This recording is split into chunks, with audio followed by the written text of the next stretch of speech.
Super Crack Estrella presenta la posesión de Deborah Logan, prohibida en México, sino también en muchos países. Una película de terror que no solo fue prohibida en México, sino también en muchos países latinoamericanos. Acompáñame a descubrir el por qué prohibieron esta cinta y descubramos si es tan aterradora y fuerte como muchos dicen. The Talking of Deborah Logan o La posesión de Deborah Logan, siendo una película de falso documental de como una extraña enfermedad de una anciana, pero mientras más pasa tiempo descubrimos una aterradora verdad, una película de terror que no deberías ver solo, ya que no te dejará dormir.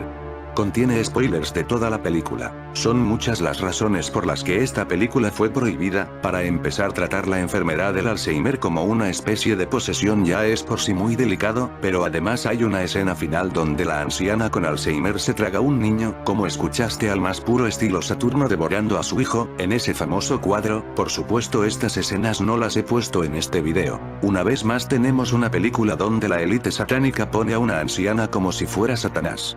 Algo que en este canal ya hemos visto hacen con otras películas. La escena final, donde se puede ver una semejanza clara con la historia de Saturno devorando a su hijo, tiene mucho de satánico. Incluso el nombre de la anciana, ya podemos escuchar, es otra especie de guiño a Saturno, Débora, que en castellano suena como devorar. La película nos está hablando sin decirlo del primer sol, y sobre satanismo y el culto al sol negro. A lo largo de la historia de la humanidad, se han ido generando mitos y leyendas sobre dioses antiguos que reinaban sobre los pobladores antiguos, yendo desde seres todopoderosos como Quetzalcóatl o Tlaloc, hasta otros tales como el dios Abraxas, a quien Hermann se hace una referencia en Debian.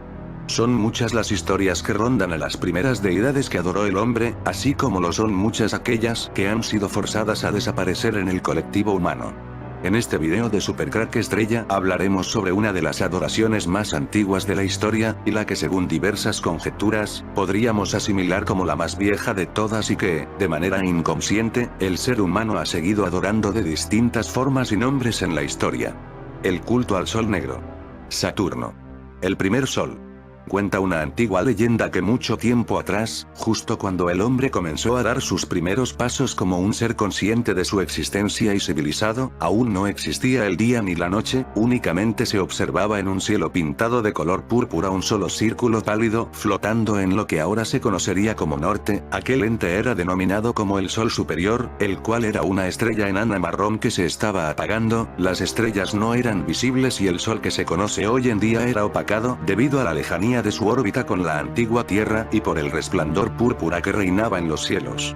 Los teóricos adoradores de Saturno, la composición de este es prácticamente idéntica a la del Sol. Dicen que en aquel tiempo, la Tierra formaba parte de un sistema planetario junto con Marte y Venus, que giraban alrededor de Saturno en un movimiento en espiral, en el que llegado un tiempo, se encontró con el Sol causando un impacto entre este y Saturno, dando como resultado la expulsión de Saturno de este sistema y quedando los otros tres planetas como parte del nuevo sistema regido bajo el nuevo Sol. En el ocultismo, a este fenómeno se le conoce como el nacimiento de la Era Dorada.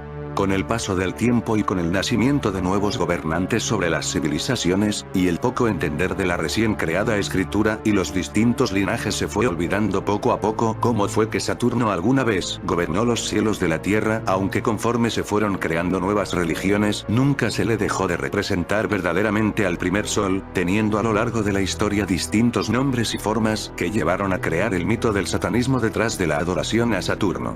Saturno en distintas culturas, tiempos. Baal Moloch. Al ver venir al sumo sacerdote de Moloch vestido de túnica púrpura, color de pureza, le pregunté cuál es el origen del culto. Me contestó que en los tiempos primordiales hubo una gran catástrofe y hoy en día, si no fuera por los sacrificios para fertilizar la tierra, serían piedras lo que se encontrase en ella. Entonces, en medio de una plataforma había una estatua de Cronos, con las manos extendidas sobre un brasero de bronce, las llamas que engullen a los niños. Cuando las llamas alcanzan el cuerpo, sus miembros se contraen y la boca abierta casi parece reír, hasta que el cuerpo contraído se desliza resbalando al fondo del brasero. Así es que esta mueca se conoce como risa sardónica, puesto que ríen al morir.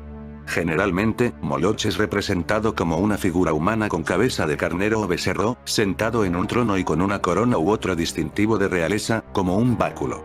Según la historiografía clásica y de siglo XIX, los sacrificios preferidos por Moloch eran los niños, especialmente los bebés, por ser los seres más impregnados de materia. Historiadores de la antigüedad como Plutarco, Diodoro Sículo, Simónides de Sea, Teodoro o Clitarco de Alejandría relatan de manera casi propagandística grotescas imágenes para denigrar a sus enemigos acusándolos de tales abominaciones, debido a que Cartago era la principal potencia que rivalizaba con Roma, siendo tradicionales enemigos. Al igual, los fenicios eran los principales rivales comerciales de los griegos. Esto se acentuará en el siglo XIX de nuestro tiempo con un creciente antisemitismo que aprovechará la que por entonces se tenía por historiografía impecable, es decir, la historiografía clásica para un aprovechamiento contra las poblaciones semitas. Saturno. Los antiguos romanos estaban muy influenciados por la cultura griega y adoptaron varios de sus dioses como propios. Uno de ellos fue Saturno, que compartía muchas de las características del dios griego Cronos. En la mitología griega, Cronos era uno de los 12 titanes, descendientes divinos de Gaia, diosa de la tierra, y Urano, el dios del cielo. Con la ayuda de su madre, Cronos atacó y castró con una hoz a su déspota padre. Y así gobernó en el universo. Según la mitología romana, Saturno no era un dios cruel y tempestuoso, como Cronos. Después de que Saturno fuese destronado por Júpiter, el titán caído se fue a Roma bajo la invitación del dios Janus. Allí, Saturno estableció una sociedad desprovista de delincuencia, pobreza, guerras, injusticias y servidumbre que dirigió con mano dura y a veces caprichosa junto a su esposa, Ops. Sobre la película lo que comienza como un documental médico sobre la degradación de Deborah Logan durante la enfermedad de Alzheimer y las luchas de su hija como cuidadora degenera en un retrato del furor de la demencia en su forma más aterradora. Eventos espeluznantes comienzan a plagar la familia y allegados, y una malevolencia indescriptible amenaza con acabar con la cordura de todos ellos. Todo iba muy tranquilo hasta que me pregunté qué tipo de película era esta. La había descubierto entre un montón de recomendaciones sobre el género de falso documental. ¿De qué trata? Mia está haciendo un documental sobre el Alzheimer, grabando la vida cotidiana de Deborah, una señora afectada, y de Sarah, su hija. Sin embargo, la cámara de Mia será testigo de la irrupción del terror más horrendo. Lo bueno, documental e imágenes estresantes. No soy tan crédulo como para pensar que estaba frente a una obra periodística y documental sobre el Alzheimer, no. Pero algo hay que reconocerle a Adam Robitel, y eso es la manera como vende la idea al espectador. La idea de estar frente a una película que no es de terror la compré de inmediato, no hay sutilezas ni juegos. The Taking of Deborah Logan parece, al principio, un largometraje sencillo sobre la vida rutinaria de una anciana y su hija lesbiana. La naturaleza documental no es total, pero sí aparece por momentos. Esto me dio la impresión de que el cineasta utilizó elementos de ese género para construir su propia película. Con la cámara en el hombro, la mayoría de las veces, este falso documental se vale de un tema médico para enlazarnos en la temática. Es una distracción que, personalmente, funciona adecuadamente al comenzar a disfrutar la película. Sin embargo, lo que se robó mi corazón, y los sustos claros, fueron sus escenas perturbadoras casi al final. Y ya hemos contado el final, solo escribiré que hay un buen trabajo en la producción para elaborar secuencias que transpiren terror en la pantalla. No por nada una de escenas se volvió tan famosa que actualmente circulan varias imágenes de ella que se utilizaron para crear creepypastas e historias de terror en internet. Películas como El Exorcista, El Conjuro, El exorcismo de Emily Rose o La posesión de Deborah Logan, así como La reencarnación, nos dan detalles muy interesantes sobre lo que es este proceso que, aunque no lo sepas, es toda una ciencia que tiene detalles que pueden entenderse para poder evitar ser víctima de ello y fortalecernos. En realidad la posesión es una implantación, o más conocido como una usurpación, donde al individuo se le somete a ciertos procesos en los cuales va perdiendo la capacidad de entender cuál es su funcionamiento, se le debilita a niveles emocionales, físicos y mentales para implantar una fuerza. La palabra demonio era utilizada en épocas antiguas, pero hablemos ahora de seres dimensionales, que se irá apoderando de todo lo que comprende al individuo que es el paciente infectado hasta que éste desaparece y el virus implantación usurpador se hace cargo de todo lo que comprende al que era dueño de su cuerpo. Es una enfermedad provocada. Es decir, la posesión es la manera de permitir que una entidad no física tenga un vehículo para poder manifestarse en este plano material. Y nosotros somos el medio. Algunas mentes pueden quedar tocadas con experiencias traumáticas, y dar paso a una posesión, ya que el que experimenta el evento desea alejarse de su responsabilidad, no puede con ella o simplemente una enfermedad como el Alzheimer se hace presente y esto ayuda a que el proceso sea más fácil, para la entidad. Lo vemos en el caso de la maldición de Deborah Logan, quien después de haber cometido un asesinato hace años, una enfermedad mental acaba con ella y es presa fácil de una entidad que en vida fue practicante de magia negra, y cometió varios asesinatos. Las películas de exorcismo son, sin duda, aquellas que más aterrorizan entre todos los subgéneros del terror. Entre ellas, encontramos la película La posesión de Deborah Logan, pues es reconocida como un ícono para la historia del cine de terror. La película se desarrolla sobre el estudio de la enfermedad de Alzheimer realizada por documentalistas. Ellos estudian dicha enfermedad a través de una anciana llamada Deborah Logan, con la finalidad de recopilar nueva información. No obstante, con el pasar del tiempo, se dan con la sorpresa de que no se trata solo de una enfermedad que deteriora física y mentalmente a la anciana Deborah. La película se desarrolla bajo varios aspectos que yo rescato y hacen de esta una gran película de terror.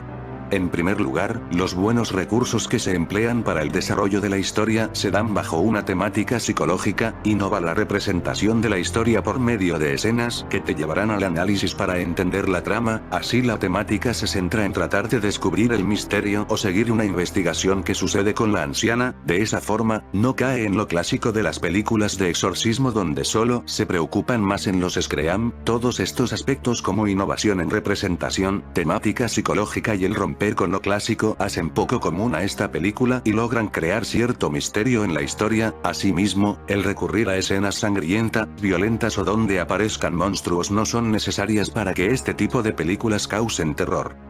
En segundo lugar, como es de conocimiento general, las películas de terror se caracterizan por la gran cantidad de recursos cinematográficos especiales, como maquillaje, iluminación, efectos de sonidos y efectos especiales. Sin embargo, la película ya mencionada La posesión de Deborah Logan llegó a ser reconocida y admirada por los críticos por carecer en su mayoría de estos recursos y no dejar de ser terrorífica. Esto fue posible a la buena interpretación de los actores, la buena historia y la temática psicológica que es representada. De esa forma, ganó su puesto entre las mejores cintas cinematográficas en la historia del terror. La película guarda su lado terrorífico no solo por su historia, sino por la escena donde la anciana Deborah intenta comer a una niña para terminar con el ritual satánico, y es por razones como estas que llegó a ser prohibida su reproducción en los cines de varios países. Sin embargo, a mi consideración el único aspecto negativo que posee la película es el tipo de final que se le da, es el escenario escogido, una mina abandonada, y la forma como se da muerte al ente demoníaco de la película, quema de un esqueleto, los aspectos muy descuidados por no guardar mucha relación con la historia en sí.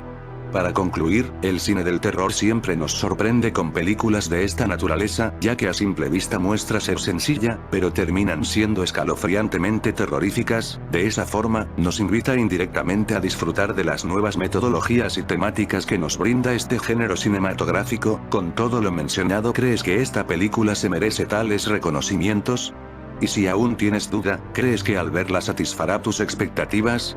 La posesión de Deborah Logan ya tiene sus años, y en distintas páginas de películas figura con una buena puntuación para ser otra película más de posesiones demoníacas. Deborah Logan es una señora que sufre de Alzheimer, lo cual llama la atención de una chica que filma un documental para su tesis que trata sobre el tema. El objetivo del documental es captar el deterioro de Logan por la enfermedad y cómo afecta a su cuidadora, su hija Sarah. Todo marcha como lo esperado hasta que Deborah empieza a mostrar síntomas que no son típicos en padecientes de Alzheimer. Digámoslo rápido y sin vaselina, la película de 1 hora 40 pudo haber sido perfectamente un cortometraje. No es la primera vez que digo que a veces el mejor formato para el terror es aquel que dura poco tiempo con un final marcado por una nota alta. Con esto me refiero a que la película es repetitiva en todo el desarrollo, ofreciendo momentos de suspenso forzados que no aportan una gran información a la trama. Como dije antes, el found footage tiene tantos puntos en contra como a favor. Uno de esos puntos en contra es lo plano que puede llegar a ser el protagonista. En el caso de esta película ya pierde interés, es solo una excusa para que la cámara esté ahí filmando, ni siquiera es la que padece del conflicto en la historia. Sí, la película tiene sus momentos, pero si enumeramos los importantes se puede contar en 15 o 20 minutos. En fin, amigos de Supercrack Estrella, si el video te gustó, pulgar arriba.